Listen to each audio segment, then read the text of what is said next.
روى الإمام أحمد وابن أبي شيبة بسند صحيح عن أبي التياح قال: سأل رجل عبد الرحمن بن خنبش: كيف صنع رسول الله صلى الله عليه وسلم حين كادته الشياطين؟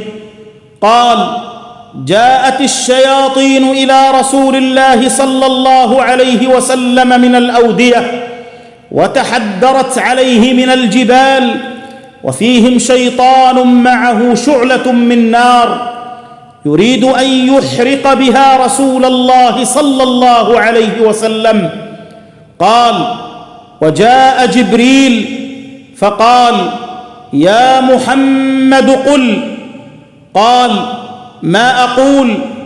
قال: قل أعوذ بكلمات الله التامات التي لا يجاوزهن بر ولا فاجر، من شر ما خلق وذرأ وبرأ، ومن شر ما ينزل من السماء، ومن شر ما يعرج فيها، ومن شر ما ذرأ في الأرض، ومن شر ما يخرج منها، ومن شر فتن الليل والنهار، ومن شر كل طارق إلا طارقا يطرق بخير يا رحمن.